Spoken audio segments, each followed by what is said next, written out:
Now, back to question 3, it says a precipitate forms, which is then filtered, washed, and dried. And at the end of the experiment, the majority of the potassium ions are, and we have 4 choices. Well, since the lead iodide is the precipitate, then that would be present on the filter paper after the filtration process is complete. What happened to the aqueous potassium nitrate is that it passed through the filter paper and is now sitting in the flask in the form of what is known as the filtrate solution.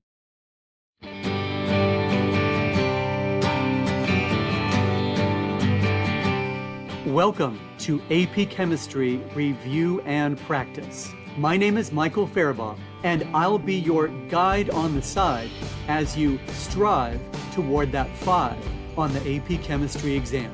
Each episode will include answers and explanations to practice problems, along with advice to help you avoid common mistakes. So, are you ready to review and practice for the AP Chemistry exam?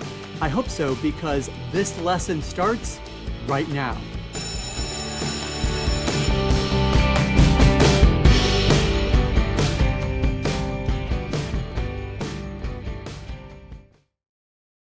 Welcome back to AP Chemistry Review and Practice. In this lesson, I'll give you the chance to review and practice topics 4.7 to 4.9. As you can see on this slide, these topics fall under Unit 4 in the AP Chemistry curriculum, Chemical Reactions. You can add your comments and questions below this video, and you can also email me with your comments and questions at apchemistryreviewandpractice@gmail.com. Check out the links in the video description area, which include the link to the packet that accompanies this video. Now, let's move on to the review for Topic 4.7, Types of Chemical Reactions. Here are some essential knowledge statements from the AP Chemistry course and exam description. Acid-base reactions involve transfer of one or more protons between chemical species. Oxidation-reduction reactions, also known as redox reactions, involve transfer of one or more electrons between chemical species as indicated by changes in oxidation numbers of the involved species. Combustion is an important subclass of oxidation-reduction reactions in which a species reacts with oxygen gas. In the case of hydrocarbons, carbon dioxide and water are products of complete combustion.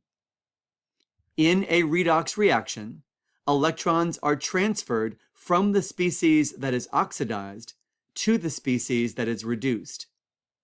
Oxidation numbers may be assigned to each of the atoms in the reactants and products. This is often an effective way to identify the oxidized and reduced species in a redox reaction. Precipitation reactions frequently involve mixing ions in aqueous solution to produce an insoluble or sparingly soluble ionic compound. All sodium, potassium, ammonium, and nitrate salts are soluble in water. And now let's move on to the practice for Topic 4.7. This is question 1. In question 1, it says the following. Calcium metal reacts with a solution of hydrochloric acid according to the equation shown above. Which of the following is true about this reaction? And we can see among the 4 answer choices that choices A and B classify this reaction as a Bronsted-Lowry acid-base reaction, and choices C and D classify this reaction as an oxidation-reduction or a redox reaction. So I'm going to focus my attention on choice A, and then specifically, I'm going to focus my attention on hydrochloric acid, which has the chemical formula HCl. Now, it says in choice A that hydrochloric acid donates H+ ions to calcium atoms. So technically, hydrochloric acid can behave as a proton donor or an H+ donor. So that is true, but there's no information in this balanced equation that would suggest that calcium is behaving as a proton acceptor. So we don't see anything on the right side of the equation that shows that an H plus ion was transferred to atoms of calcium. So we can eliminate choice A, and now I'll focus on choice B. It says because hydroxide ions are converted into hydrogen molecules. In hydrochloric acid, we expect there to be a high concentration of H plus ions and then chloride or Cl minus ions, but the hydroxide ion is normally found in a solution of a base. And since hydrochloric acid is an acid, we would not expect a significant concentration of the hydroxide ions to be present in a solution of hydrochloric acid. So we can eliminate choice B. That means that we know that this reaction between calcium metal and hydrochloric acid is classified as a redox reaction. It says that calcium is oxidized, but now we have to decide, is it hydrogen or is it chlorine that is reduced? And the best way to determine which elements are being oxidized and which elements are being reduced is to assign the oxidation numbers to each element on both the left side and the right side of the equation. So I'm going to focus on the left side of the equation. Now, calcium is an element, so its oxidation state would be 0. HCl, in that particular chemical formula, H has an oxidation number of +1, and Cl has an oxidation number of -1. So on the left side of the equation, we have calcium, the element, which is 0. We have H, which is +1 in hydrochloric acid, and we have Cl, which is -1 in hydrochloric acid. Now, on the right side of the equation, we have an ionic compound, calcium chloride. And based on the position in the periodic table, calcium is in group 2. And as an alkaline earth metal in group 2, we would normally expect calcium to be +2 in most ionic compounds. The chloride ion, a monoatomic ion, should be -1. And then we see an element, hydrogen gas, on the right side of the equation, so an element would be 0. So take a look at the oxidation numbers on the right side of the equation. Calcium +2, hydrogen 0, and then chloride -1. So which element is not changing? Well, that would be chloride. Chloride is -1 on both the left side and the right side of the equation, so chlorine is not oxidized or reduced. But calcium is oxidized from 0 to +2. So when the oxidation number is increasing, that means oxidation. And we can see that hydrogen is reduced from +1 to 0. So when the oxidation number is decreasing, we say reduction. So calcium is oxidized from 0 to +2. Hydrogen is reduced from +1 to 0. So that makes choice C the correct answer to question 1.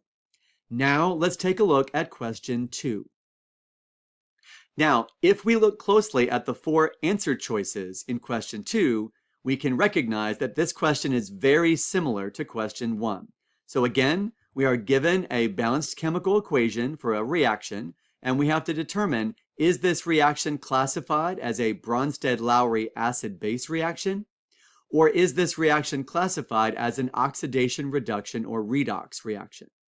Now, if your intuition tells you that since question 1 has already been classified, that reaction, as a redox reaction, then perhaps here in question 2, this reaction should be classified as an acid-base reaction. Well, you might be right, but let's go ahead and take a look at the details of the chemical formulas on the left side and on the right side of this equation. So I'm going to highlight this particular chemical formula, which is C2H3O2-. And now what I'm looking for is a chemical formula on the right side of the equation that is similar, slightly different, but similar to C2H3O2-. And so that chemical formula on the right side of the equation is HC2H3O2. So how are these two chemical formulas different? Well, the one on the left has a negative charge, and the one on the right is a neutral molecule. Also, the formula on the right has an extra hydrogen atom. So these two chemical formulas that I'm highlighting represent what is known in chemistry as a conjugate acid-base pair. And that would be an acid and a base that differ by only a single H+ ion. Now, can we find another example of a conjugate acid-base pair in this equation? And hopefully you could see that that would also be true. We have H3O plus on the left, and we have H2O on the right. So two different chemical formulas that differ by only a single H plus. So each of these chemical formulas that I'm highlighting, one in blue and one in pink, represent a member of a conjugate acid-base pair. I'm trying to make my point that this is an example of an acid-base reaction. So I'm going to go ahead and eliminate choices C and D. So this is not a redox reaction, and that's because if you were to examine the oxidation numbers for carbon, hydrogen, and oxygen, you would discover that they're not changing on the left side and the right side. So it's definitely an acid-base reaction, but now we have to determine who is the proton donor. Which one is the chemical formula that donates H+. So I'm going to go ahead and draw an arrow so you can see the direction of the proton transfer. So the H3O plus ion is losing H+. That H+ is transferred to the C2H3O2 minus. So that makes the answer to question 2 choice B, that this reaction is classified as a Bronsted-Lowry acid-base reaction because the H3O plus ion behaves as a proton donor, transferring H+ to the other reactant in this equation. Now, in question 1, we saw an example of an oxidation, reduction, or redox reaction. And then here in question 2, we saw an example of a Bronsted-Lowry acid-base reaction. So you can probably imagine that question 3 will involve the other type of reaction for topic 4.7, and that is a precipitation reaction. So now it's time to take a look at a precipitation reaction. This is question 3. In question 3, it begins with a sample of solid potassium iodide, which has the chemical formula Ki, is dissolved in distilled water. So we have a beaker. There's some solid potassium iodide in the beaker. And now if we add water to this beaker and make sure that all of the solid dissolves, we now have an aqueous solution of potassium iodide. So I've written Ki aqueous to represent the aqueous solution of potassium iodide. Now to this beaker, an excess amount of another aqueous solution is added. So this aqueous solution is lead Roman numeral 2 nitrate, which has the chemical formula Pb and then NO3 inside parentheses times 2. So that solution, lead Roman numeral 2 nitrate, has now been added to the solution. A precipitate forms, and it goes on to say, which is then filtered and washed and dried.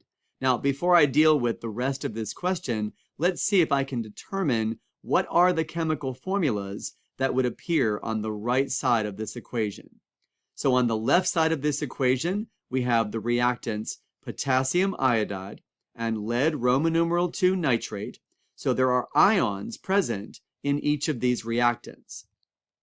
In the potassium iodide, that would be potassium, which is located in group 1 of the periodic table. So that would be K with a charge of +1.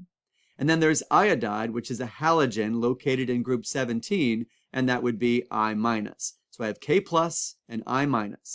The other aqueous solution contains lead, and it said Roman numeral 2, so that's a charge of +2 for the lead.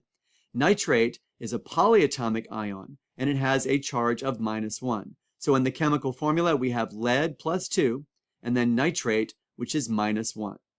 Now, on the right side of the equation, I have not written those chemical formulas yet, but considering that K, potassium, is +1, its partner on the other side of the equation would be the nitrate ion, which is -1, then the chemical formula of potassium nitrate should be written as KNO3.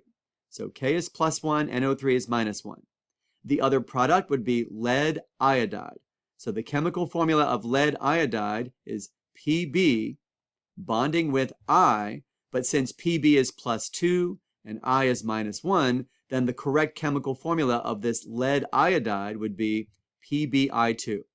Now I've written the correct chemical formulas, but I should balance this equation. So I need another formula of Ki on the left. So now I have two iodide ions on the left and the right. And now I need another formula of potassium nitrate, KNO3, on the right. So here is my balanced equation.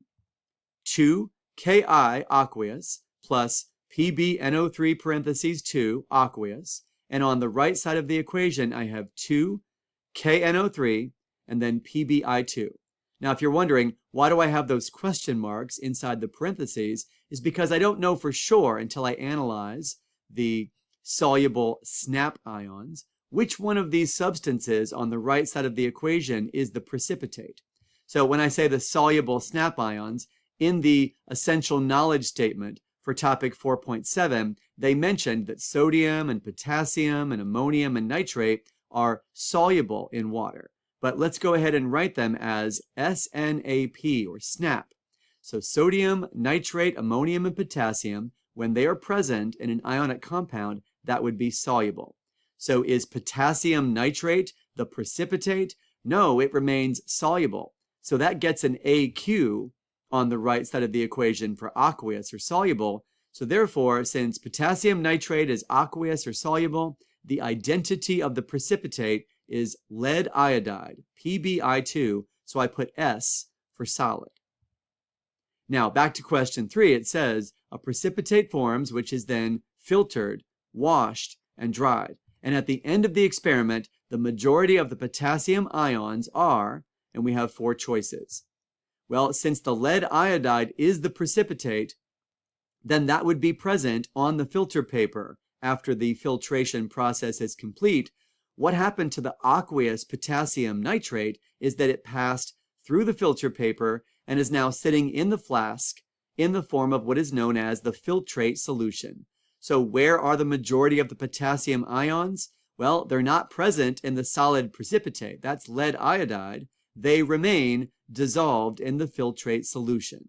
So the correct answer to question 3, it is choice B. Potassium ions have not been converted into potassium atoms, and potassium ions have not combined with lead to form a metal alloy. So the potassium nitrate is present in the filtrate, and so now that we know the answer to question 3 is choice B, now it is time to move on to the review for our next topic. This is topic 4.8, Introduction to Acid-Base Reactions.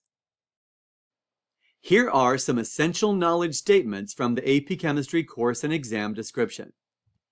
By definition, a Bronsted-Lowry acid is a proton, or H+ ion, donor, and a Bronsted-Lowry base is a proton, or H+ ion, acceptor.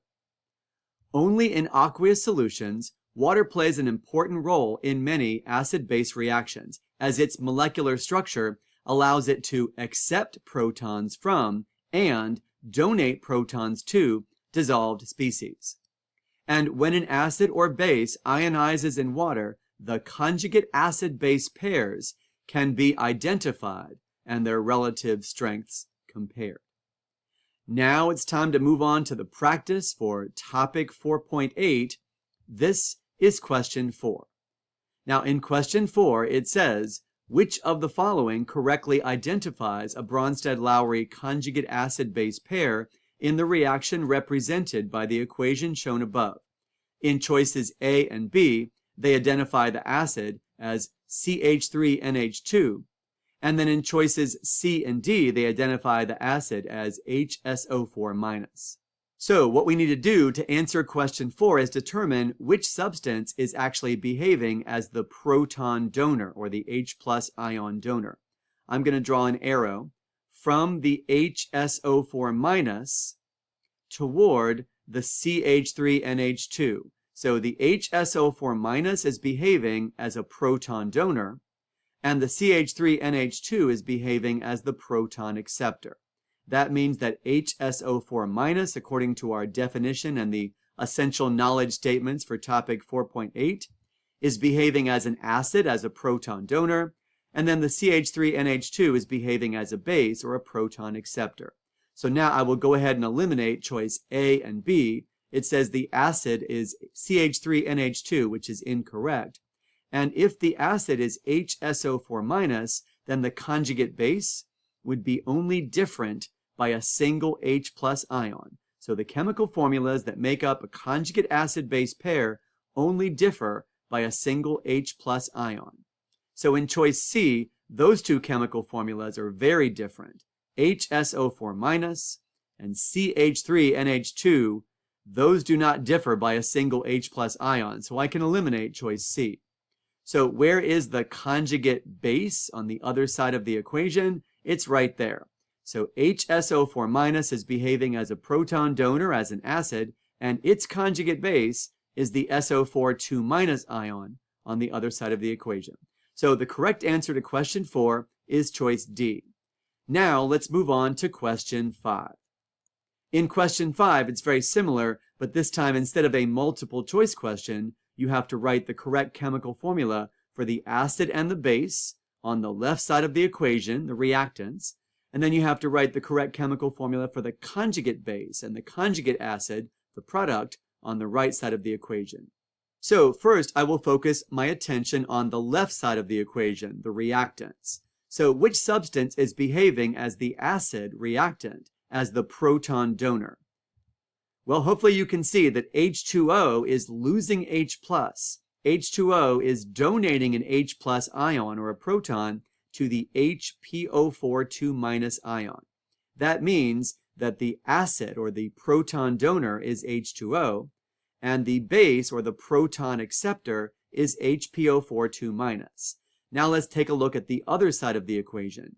The chemical formulas that make up a conjugate acid-base pair only differ by a single H+ ion. If H2O loses H+, then on the other side of the equation, that would be the conjugate base or the OH- ion. And then of course, if HPO4 is accepting H+, then its conjugate acid is H2PO4-. So hopefully you can see that H2O is behaving as a proton donor, and its conjugate base is OH-, and HPO4 is behaving as a base, and its conjugate acid is H2PO4-. All right, well, that's the answer to questions 4 and 5. Now it's time to move on to the review for our last topic in this lesson. This is topic 4.9, oxidation reduction or redox reactions. Here is a very brief essential knowledge statement from the AP Chemistry course and exam description. Balanced chemical equations for redox reactions can be constructed from half reactions. All right, now it's time to move on to the practice for topic 4.8. This is question 6. In question 6, we are given a balanced chemical equation. It says, consider the balanced redox equation shown above. And in part A, it says, assign oxidation numbers to each element on each side of this chemical equation. Now, in my video for topics 4.7 to 4.9 from my AP Chemistry CED Units playlist, and there's a link to that video in the video description area, I had presented 7 different rules for assigning oxidation numbers to elements in various chemical formulas. I'm going to focus my attention on rule number 5 and rule number 6. Now, rule number 5 says that the oxidation number of hydrogen is usually +1, and rule number 6 says that the oxidation number of oxygen is usually -2. Now, there aren't any significant exceptions to that rule for this particular question. Let's go ahead and let hydrogen be what you'd expect it to be in most compounds, and that's +1. And let's let oxygen be what you'd normally expect it to be in most compounds, and that's -2. So now what I'm going to do is assign the oxidation number for carbon and chromium on both the left side and the right side of this chemical equation. I'm going to start with the carbon on the left. And so that's the chemical formula C2H6O. So what I'm first going to do is say that there's 2 carbons, so 2 times question mark, because I don't know what that oxidation number is for carbon yet. And then we have +1 for hydrogen, and there are 6 hydrogen atoms in that chemical formula. And -2 for oxygen, and there's only 1 oxygen atom. But it's going to equal 0 because there is no net overall charge. These are all molecules. There's no polyatomic ions in this chemical equation, so the sum of the oxidation numbers for a neutral molecule or a neutral chemical formula would be 0. Okay, so 6 times positive 1 is positive 6, negative 2 times 1 is negative 2, and positive 6 plus negative 2 would be positive 4. So I'm getting closer. 2 times some number I don't know plus positive 4 has to equal 0. So that makes the oxidation number of carbon in C2H6O negative 2. So we assign the oxidation number of carbon as negative 2, and we're assigning the oxidation number to the individual atom in that formula. So it's not negative 4, it's negative 2. Okay, so carbon is negative 2. Now on to chromium. H2CrO4. So hydrogen is positive 1, and we have 2 of them. Chromium is, well, I don't know yet. That's what I'm trying to figure out. And then oxygen is negative 2, and we have 4 of them in that formula. So positive 1 times 2, positive 2. Negative 2 times 4, negative 8. Positive 2 plus negative 8 is negative 6. So that makes the oxidation number of the chromium in H2CrO4 positive 6. So positive 6 for chromium, and now I'm done with the left side of the equation. I've assigned oxidation numbers to carbon, hydrogen, oxygen, and chromium. Now let's move on to the right side of the equation. So C2H4O, that would be 2 carbons, and I don't know what that oxidation number is yet. I have positive 1 for hydrogen, and we have 4 of them. Negative 2 for oxygen, we have 1 of those. So positive 1 times 4, positive 4, plus negative 2. Positive 4 plus negative 2 is positive 2. Now the carbon would have to be negative 1 to make the math work out. So the oxidation number of carbon in C2H6O, that works out to be negative 1. Now what about the chromium on the right side of the equation? We have H2CrO3. So positive 1 for hydrogen, and we have 2 of them. Chromium is, I don't know yet. That's what I'm trying to figure out. Oxygen is negative 2, and we have 3 of them. So we have positive 1 times 2, positive 2. Negative 2 times 3, negative 6. Positive 2 plus negative 6 would be negative 4. So the chromium in H2CrO4 would have to be positive 4. All right, well, now that I've assigned oxidation numbers to each of the elements on the left side and the right side, let's see what's changing and how it's changing. So chromium is going from positive 6 to positive 4. That means that chromium is being reduced because the oxidation number decreases. And what about carbon? It's going from negative 2 to negative 1, so carbon is being oxidized from negative 2 to negative 1. So in part B of this question, it says circle one of the elements and fill in the correct values for the oxidation numbers to complete each of the following sentences. So chromium is being reduced because its oxidation number changes from positive 6 to negative 4. And carbon is being oxidized from negative 2 to negative 1. All right, now we've answered parts A and parts B of question 6. So now it's time to take a look at question 7. Question 7 is a multiple choice question that asks, which of the following represents a redox reaction in which sulfur atoms are reduced? I'm going to start with choice A and then move on to choice B and then C and then D. So starting with choice A, we have OF2 reacting with H2S. I'm going to focus my attention on the sulfur because this question is about sulfur. So H2S, that would be plus 1 for hydrogen, and that would be negative 2 for sulfur. And on the right side of the equation, just focusing on the sulfur, I have SF2. Now, fluorine is the most electronegative element on the whole periodic table, and it's normally negative 1 in its compounds. So if fluorine is negative 1, that makes sulfur positive 2. So how is sulfur changing? Well, it's changing from negative 2 to positive 2. And when the oxidation number is increasing, we call that oxidation. So sulfur is being oxidized from negative 2 to positive 2. So I think I can eliminate choice A because I'm looking for a redox reaction in which sulfur atoms are reduced. Now I'll move on to choice B.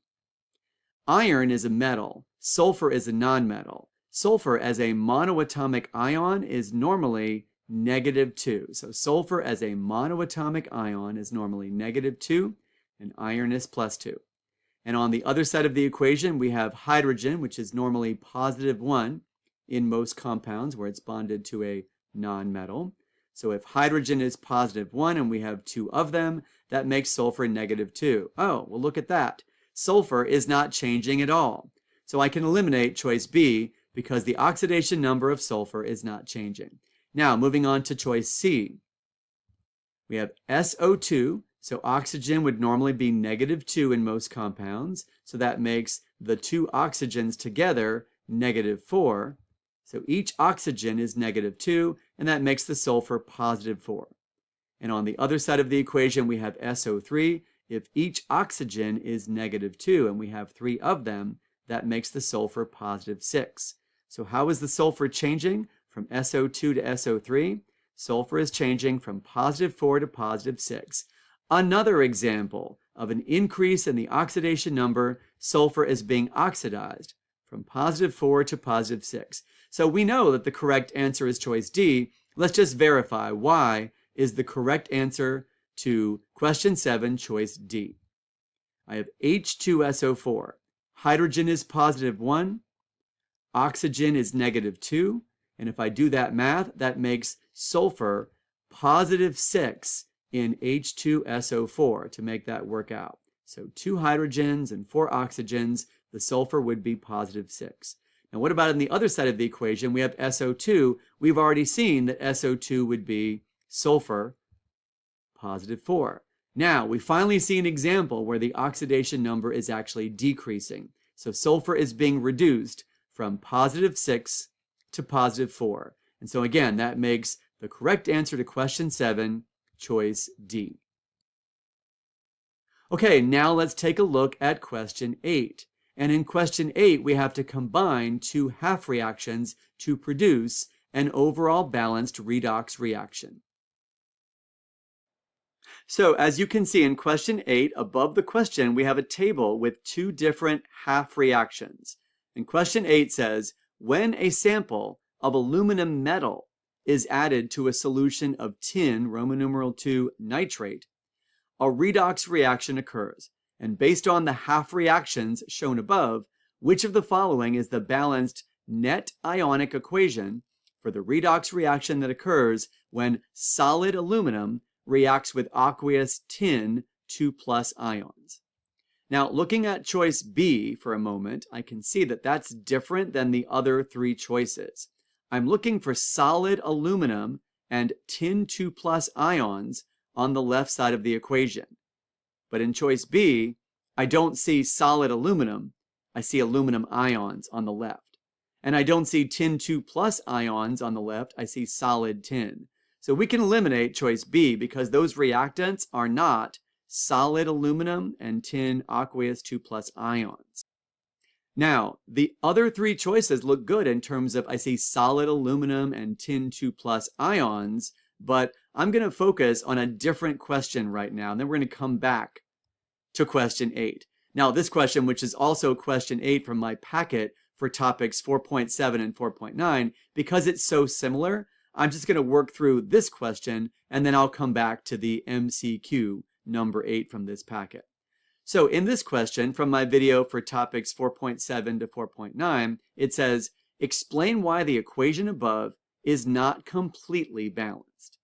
And the answer is that although it was balanced in terms of atoms, it was not balanced in terms of the overall charge. So on the left side of this equation, which is aluminum and copper ions, the total charge on the left is +2. But on the right side, I have aluminum ions and copper solid, I have +3. So what would we do? Well, that's the half reaction method. So the half reaction method is if I have 2 half reactions with electrons on the left and electrons on the right, then you do whatever you need to do to get the electrons to cancel out on opposite sides of the equation. And so if I have 3 electrons on the right in that half reaction with aluminum, but I have 2 electrons on the left in the half reaction with copper, I'm going to try to get 6 electrons so I can get them to cancel out. So I multiplied this half reaction by 2 to give me coefficients of 2, 2, and 6. And I multiplied the other half reaction by 3 so I could get coefficients of 6, 3, and 3. And now when I add these two half reactions together, I will get the electrons on opposite sides to cancel out.